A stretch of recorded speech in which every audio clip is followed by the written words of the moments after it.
오늘 이 본문은 예수님의 최후 만찬 자리에서 일어난 일입니다.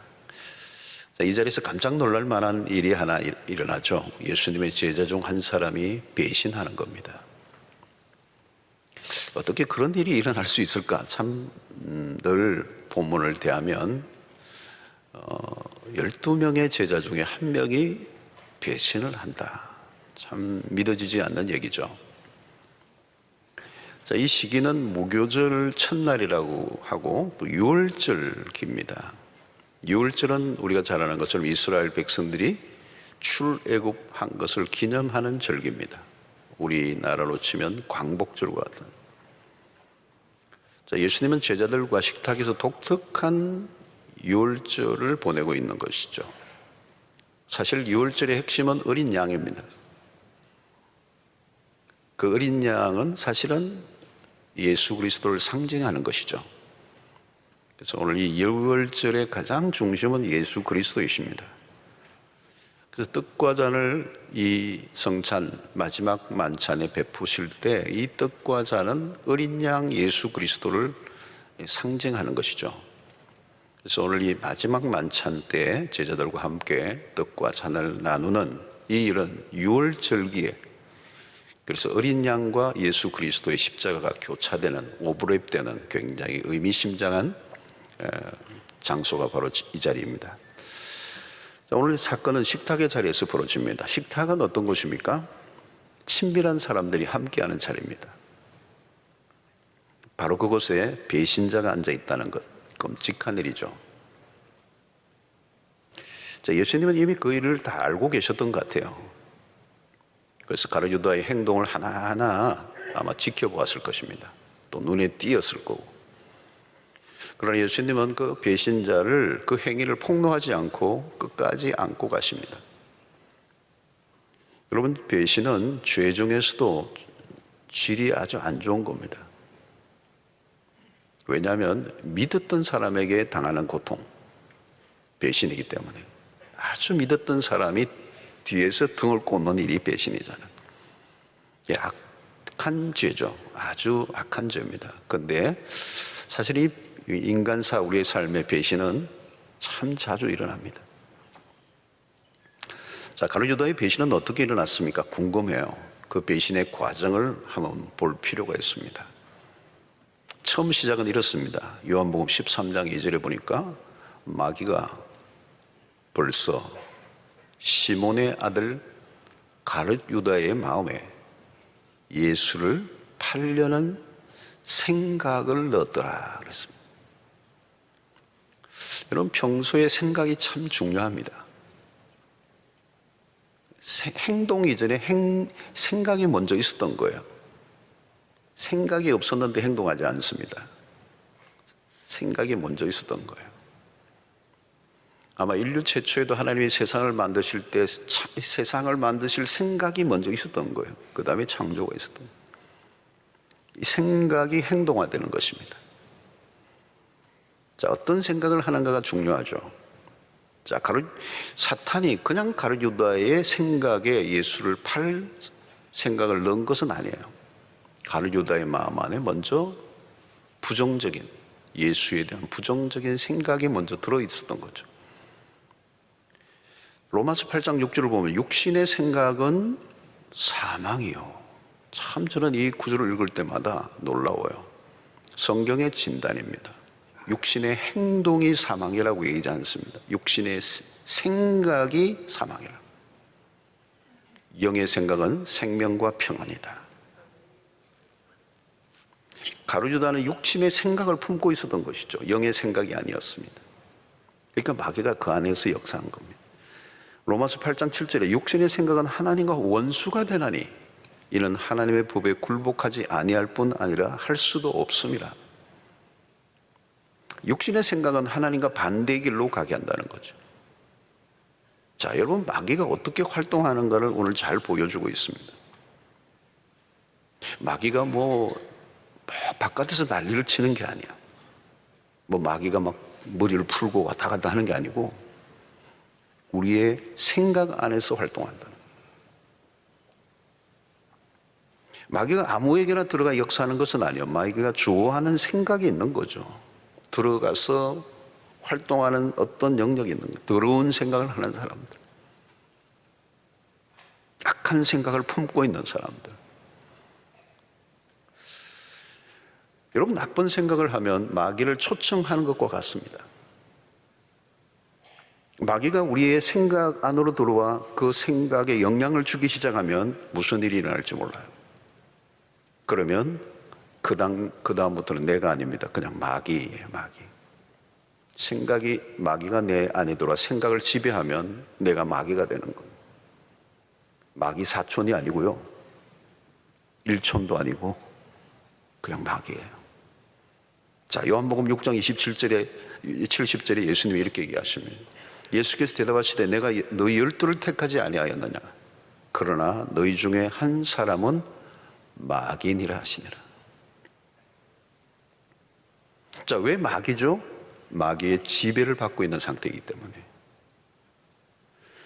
자, 그의 생각과 마귀의 생각이 일치를 이루고 있는 것입니다. 마귀와 같은 생각을 하고 마귀와 같은 행동을 하고 있으면 자신이 마귀 짓을 하고 있는지 알 수가 없습니다. 자기와 마귀가 일심동체가 되었어요. 스승을 팔아넘기는 일은 정상인이 할 수 있는 일은 아닙니다. 마귀의 일입니다.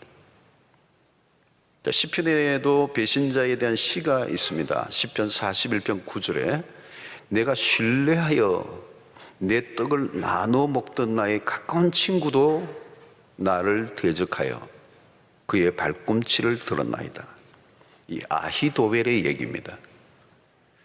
이 사람은 원래 유능한 사람이고 다윗의 측근이었습니다. 그런데 다윗을 배반하고 그 아들 압살롬의 반란에 참여합니다. 나중에는 그가 압살롬에게 다윗을 기습 공격해야 한다는 자신의 계략을 얘기했지만 그것이 다 무산되자 그는 자신의 고향으로 돌아가서 스스로 목숨을 끊고 맙니다. 성경에 자기 목숨을 스스로 끊는 사람들이 종종 나옵니다. 아히도벨 배신자예요. 가룟유다와 똑같습니다. 배신은 생각에서 출발해서 비극적인 결말을 가져옵니다. 생각으로 출발해서 사망에 이르렀습니다. 성도 여러분, 신앙생활에는 무엇입니까? 주님과 내가 생각을 맞추는 작업이에요. 주님의 생각에 내 생각을 맞추는 작업. 왜 우리가 매일 말씀을 묵상합니까? 주님의 뜻과 나의 뜻이 일치를 이루기 위해서. 그게 맞지 않으면, 주님의 생각과 내 생각이 맞지 않으면 이 신앙에 문제가 생기는 거예요. 여러분, 우리가 주님의 생각에 내 생각을 맞춰야 되겠습니까? 아니죠. 주님의 생각에 우리의 생각이 맞추어져야 됩니다. 주님의 뜻에 우리가 일치를 이루어야 된다는 거예요. 그래서 말씀을 들을 때마다 약간 불편한 게 있으면 여러분, 나를 고쳐야 됩니다. 말씀을 고칠 수는 없습니다. 말씀을 들을 때 우리의 생각을 교정하는 작업이에요. 생각의 차이가 가는 길을 바꾸어 놓았습니다. 마귀는 전혀 다른 생각을 집어넣었어. 그리고 예수에게 반역하는 그 길을 가게 된 것입니다. 자, 오늘 십자가에서 주님이 입을 여셨습니다. 18절에 다 앉아 먹을 때 예수께서 이르시되 내가 진실로 너희에게 이르노니 너희 중에 한 사람 곧 나와 함께 먹는 자가 나를 팔리라 하신대. 우회적인 발언이죠. 자, 이 말씀을 들었을 때는 무엇을 의도했을까요? 예수님은 회개할 기회를 주신 겁니다. 그때 가룟유다가 나를 두고 하는 말이구나. 회개하면 모든 문제가 다 해결됐을 것입니다. 그런데 다른 제자들의 반응이 재밌어요. 19절에 그들이 근심하여 그 말을 듣고 하나씩 나는 아니지요 하고 말하기 시작하니, 다르게 표현하면 혹시 나입니까 예수님? 내가 배반자입니까? 나는 아니죠. 예수님의 말씀에 모두 자기를 의심했습니다. 중요한 부분입니다. 예수님은 분명히 가룟유다를 두고 하신 말씀이에요. 그런데 가룟유다는 꼼짝도 하지 않고 다른 제자들이 모두 마음에 찔렸던 것 같아요. 혹시 내가 죄를 짓고 있는 것은 아닌가 근심하며 말했습니다.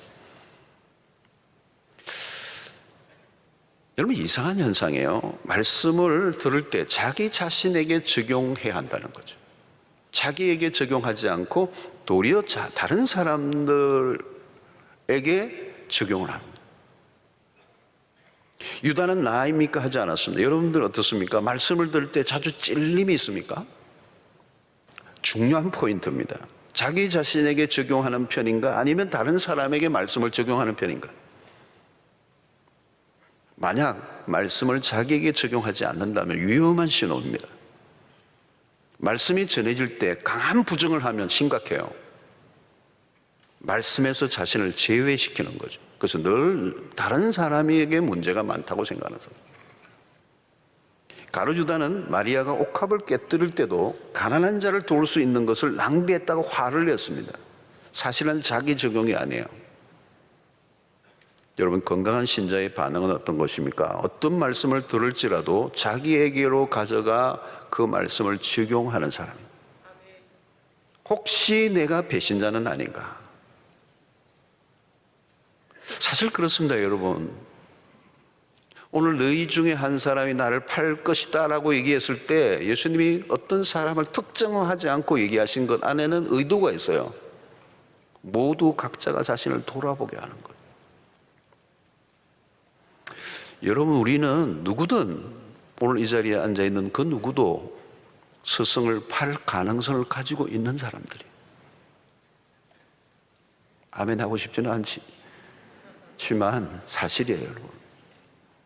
우리는 우리가 생각하는 것보다 훨씬 더 악합니다.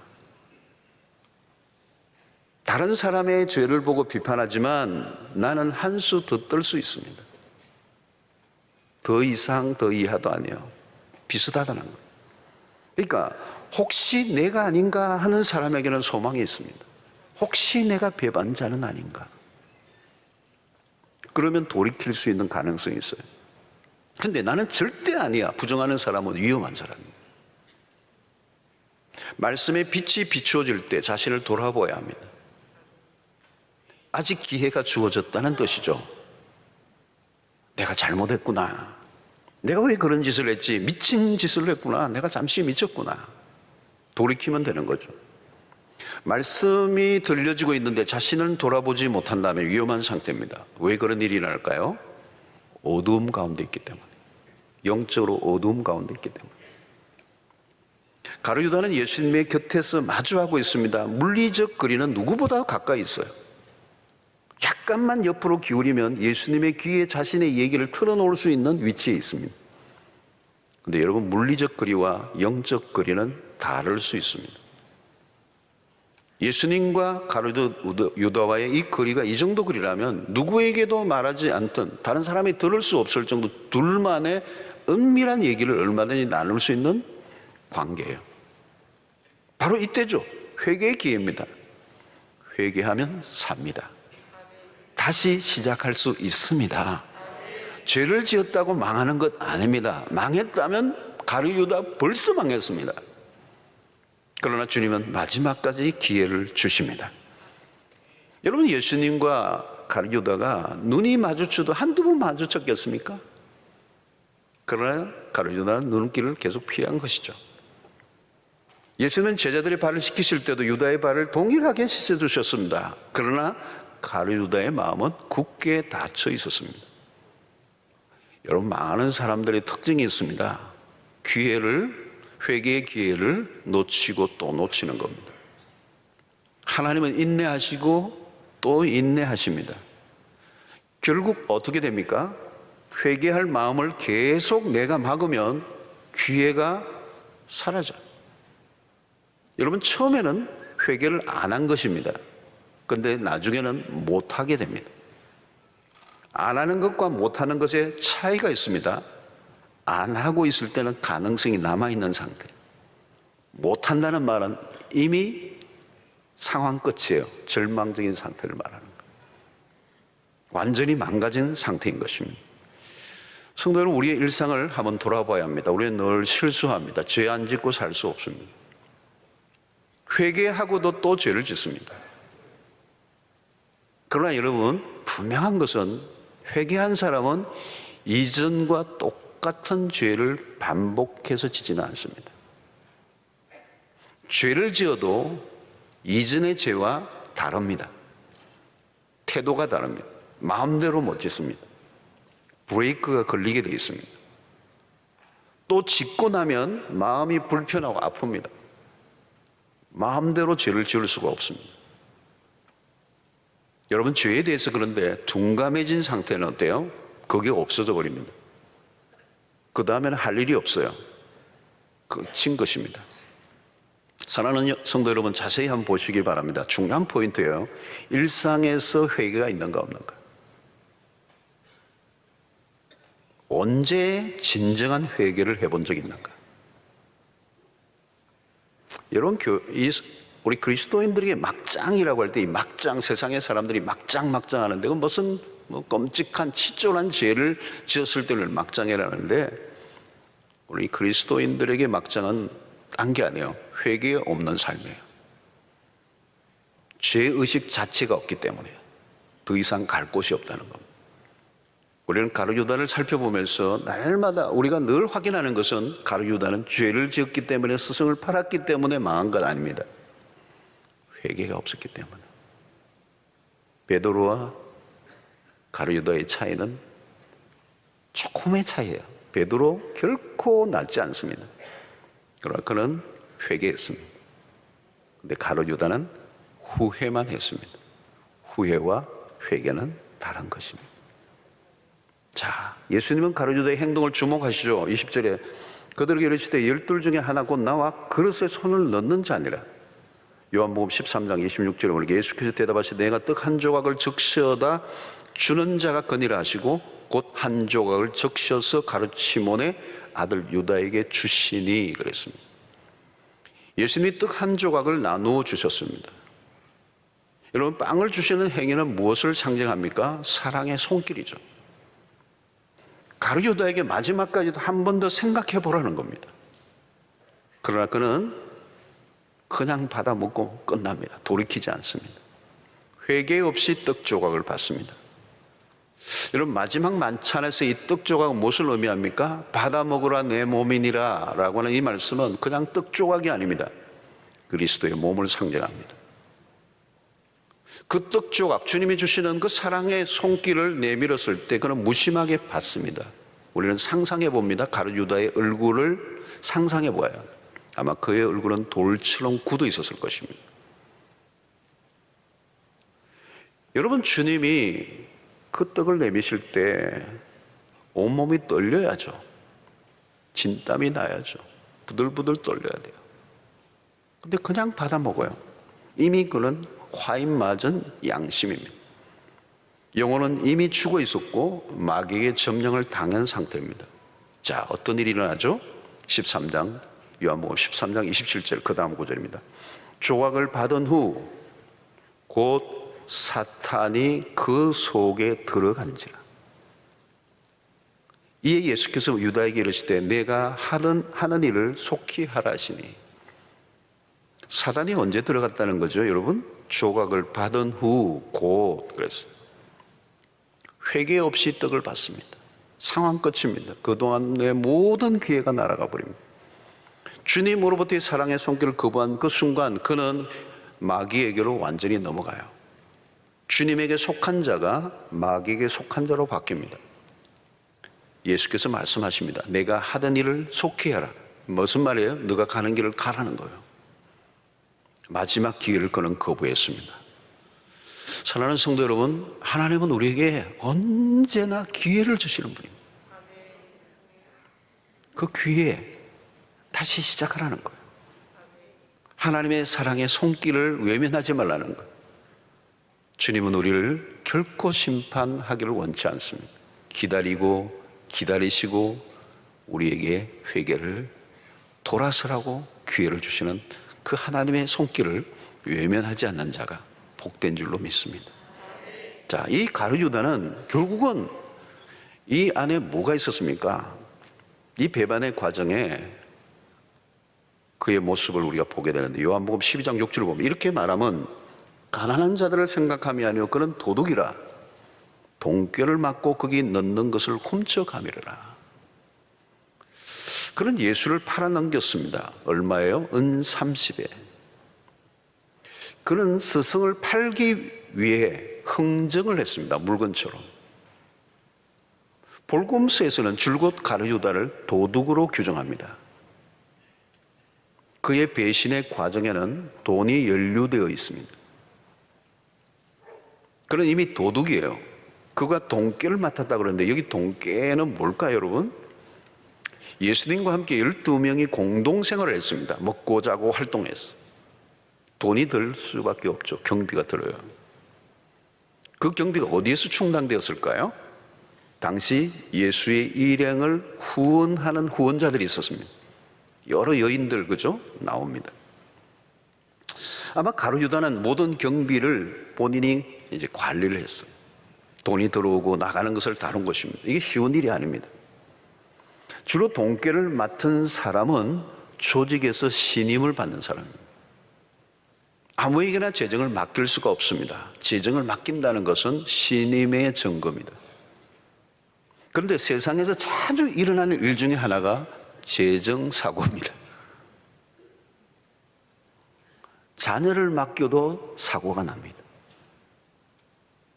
믿고 맡긴 곳에서 사고가 나는 거예요. 그런데 처음부터 그런 일이 벌어지지 않습니다. 시간이 흐르면서 문제가 벌어집니다. 왜 돈꾀에 손을 넣었을까요? 탐심 때문입니다. 죄성을 가진 인간에게는 누구에게나 탐심이 있습니다. 내면에 탐심을 완전히 극복한 사람은 한 사람도 없습니다. 우리가 살아가는 동안에 이 탐욕은 다양한 얼굴을 하고 나타납니다.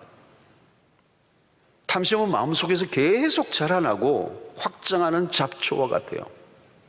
그래서 이 탐심이 못하는 일이 없어요. 어느 정도일까요? 스승도 팔아먹습니다. 탐욕이 얼마나 강력한 것인가. 적당한 환경만 만나면 불꽃이 튀는 것입니다. 마치 불과 기름의 조합과 같습니다. 남자와 여자의 관계도 마찬가지예요. 이성과의 관계도 마찬가지예요. 늘 조심해야 되는 요구가 있습니다. 나는 괜찮다. No, 그런 게 없다. 탐심 때문에 그렇습니다. 돈 근처에 있다 보면 사고가 나게 되는 거예요. 고양이에게 고기를 맡기면 안 된다. 탐심을 해결하지 못한 사람이 돈 근처에 있으면 어떻게 해요? 사고가 나죠. 이성에 약한 사람은 스스로 알아서 그런 환경에서 들어가면 안 돼요. 명예가 약한 사람은 그 명예욕을 늘 조심해야 돼요. 처음부터 죄를 짓는 것이 아닙니다. 서서히 들어가다가 결국은 빠져나오지 못할 지경이 되는 것입니다. 가룟유다의 시작은 돈궤에 손을 넣는 것에서부터 시작했습니다. 처음은 작은 돈을 만졌을 것입니다. 그러나 조금씩 상습화되어 가는 거예요. 습관이 무서운 겁니다. 탐심과 습관이 만나는 거예요. 제자의 위치에서 가장 악한 죄를 짓는 단계까지로 발전했습니다. 그래서 성경이 이렇게 얘기하죠. 야고보 1장 15절에 욕심이 잉태한 적 죄를 낳고 죄가 장성한 적 사망을 낳는다. 욕심이 잉태하면 반드시 죄를 낳는다. 잉태하면 낳게 됐어. 그리고 그 죄는 가만히 있지 않아요. 계속 부풀어져요. 어디까지요? 사망에 이르기까지. 그러니까 가룟유다의 이 얘기는 배신은 일어날 일이 일어난 겁니다. 여러분, 우리도 헌금할 때 시험, 유혹이 있습니다. 11조 하나님께 속한 것이잖아요. 내 것이 아니에요. 그래서 말라기 선지자는 당시 백성들이 하나님의 것을 도둑질한다고 책망했죠. 하나님께 것을 탐낸 것이죠. 여러분, 하나님의 것에 손을 대면 다른 것은 말할 것도 없습니다.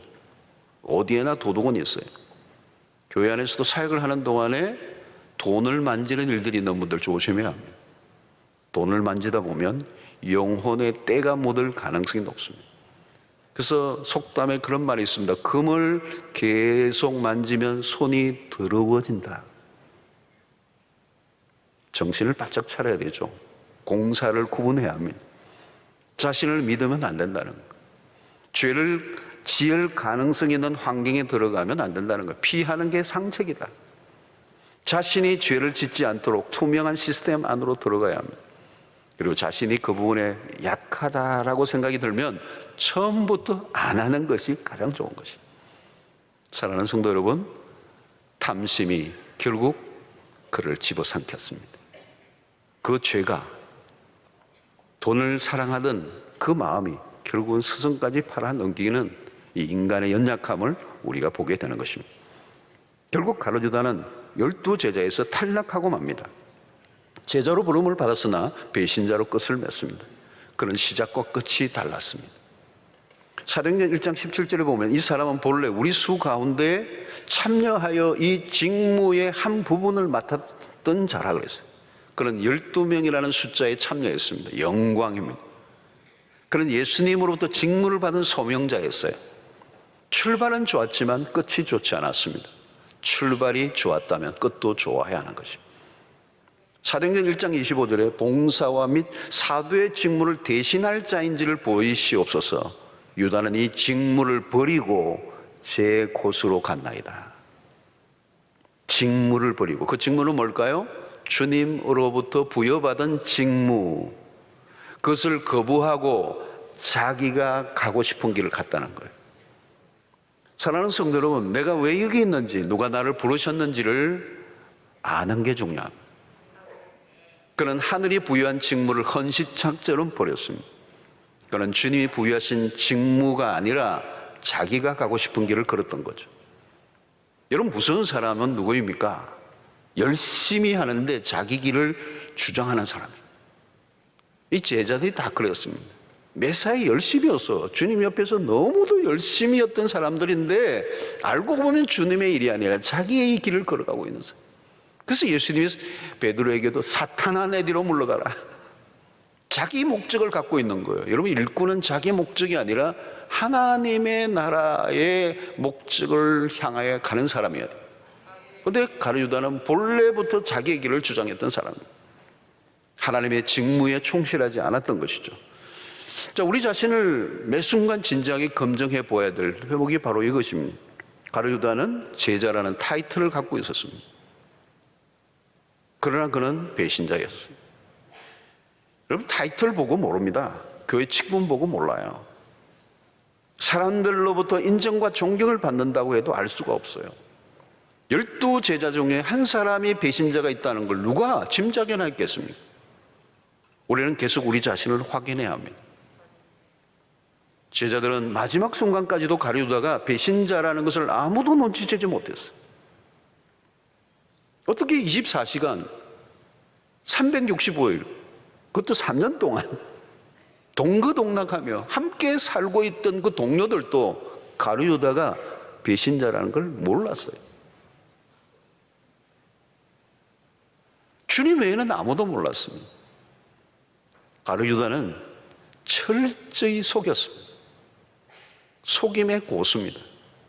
그는 타락한 사람인데 그 타락을 숨겼어요.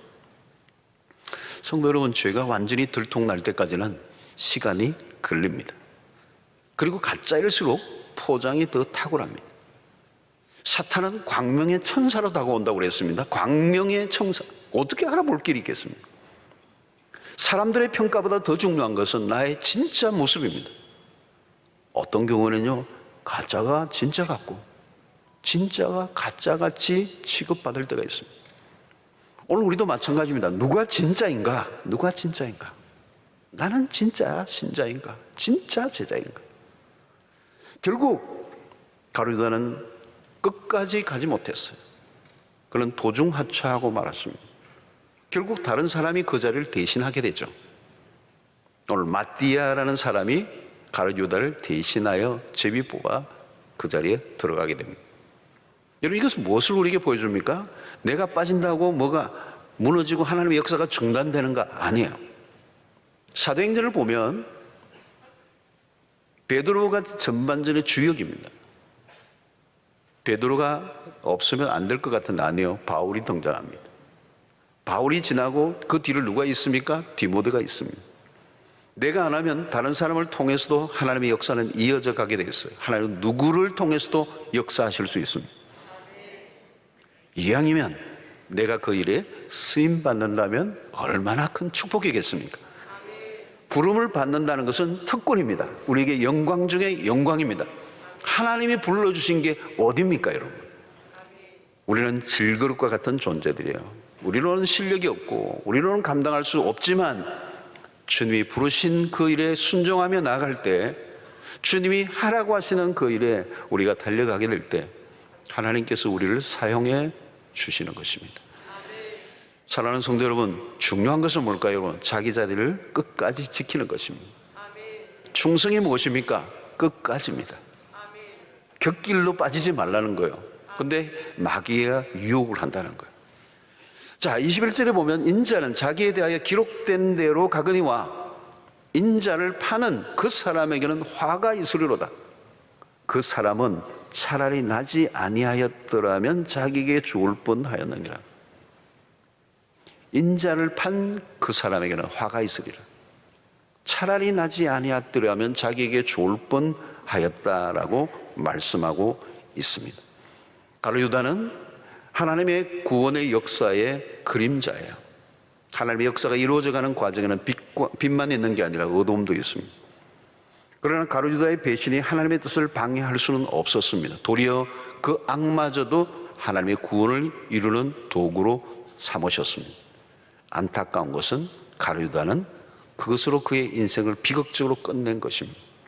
인자를 파는 자는 화가 있으리로다. 가장 불행한 인생이 되었습니다. 사랑하는 성도 여러분, 오늘 나는 부름의 자리에 있는가를 확인해 보아야 합니다. 가룟 유다는 자기의 길을 걸어갔어요. 여러분, 우리가 내 마음대로 하는 것이 자유인가? 아니에요. 그리스도에게 매인자가 진정한 자유인이라는 사실을 믿으시고 그리스도의 매인, 그리스도의 종들로 끝까지 완주하는 은혜가 여러분들에게 있게 되기를 축원합니다. 자, 가룟 유다를 살펴보면서 우리가 무엇을 느낍니까? 직접 팔아 넘기지는 않았지만 다른 제자들 역시 가룟 유다 못지 않다는 것을 우리는 십자가 상에서 확인하게 됩니다. 오늘 우리는 예수님의 제자들, 그들은 예수님과 3년을 동거동락했습니다. 특별한 일입니다. 그리고 예수님에게 주옥 같은 설교를 직접 들었습니다. 너무 유명한 설교자의 설교를 듣는 것도 중요하지만 예수님에게 직접 저자 직강 이런 거 있잖아요. 예수님에게 말씀을 직접 코앞에서 들었어요. 기적의 현장을 수없이 경험했습니다. 신비로운 경험도 많이 했습니다. 예수님이 그들을 제자로 부르시고 친구로 삼아 주셨습니다.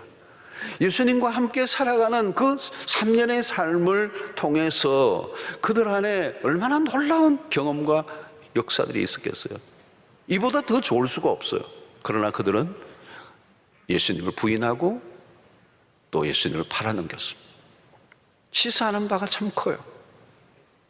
사랑하는 성도는 우리가 예배를 수천 번 수백 번 말씀을 듣는다고 해서 그것이 변하는 것이 아닐 수도 있어요.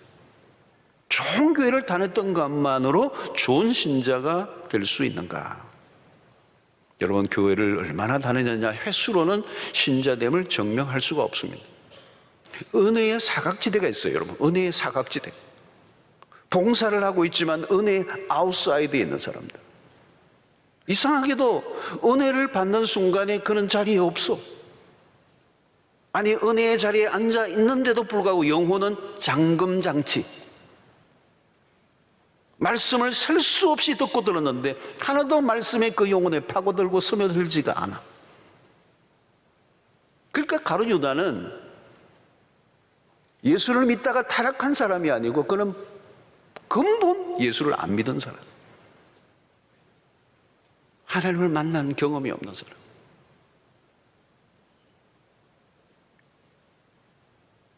숱한 세월 교회를 다녔는데 기억에 남는 말씀이 없어. 그냥 무덤덤해. 예배 참여는 하지만 예배를 드리지 않을 수도 있다는 거예요. 말씀 통독을 하지만 말씀의 깨달음은 없을 수 있어요. 말씀을 듣는다고 다 듣는 게 아니라는 겁니다. 귀 있는 자는 들을지어다. 이 말씀을 예수님이 하신 의미가 뭘까요? 가룟유다는 하나님의 은혜가 전혀 스며들지 않는 예수님의 그 많은 설교, 그 많은 기적을 보고도 그에게는 아무 영향을 주지 못했어요. 그는 완전한 생자로 남아있었던 것이죠. 그것이 결국은 그리스도를 배신하는 자리까지 가게 된 것입니다. 배신자에 대한 예수님의 태도를 보시면 요한복음 13장 1절 6월절 전에 예수께서 자기가 세상을 떠나 아버지께로 돌아가실 때가 이런 줄 아시고 세상에 있는 자기 사람들을 사랑하시되 끝까지 사랑하시니라. 주님은 제자들의 배신에도 불구하고 사랑으로 화답하십니다. 오늘 또 우리가 예수님을 배반할 때가 많습니다. 주님을 이용하고 주님을 욕되게 한 적이 한두 분이 아닙니다. 그럼에도 불구하고 주님은 우리를 여전히 사랑해 주십니다. 우리가 얼마나 많은 사랑을 입었습니까? 주님은 우리를 친구라 불러주셨습니다. 그런데 우리는 과연 주님의 사랑에 마땅한 반응을 보이며 살아왔는가? 우리 자신에게 진지하게 질문해 보아야 합니다. 오늘 이 시간 가룟유다를 통해서 우리 자신에게 물어봐야 돼요. 나는 그리스도를 진실로 믿고 따르는 자인가?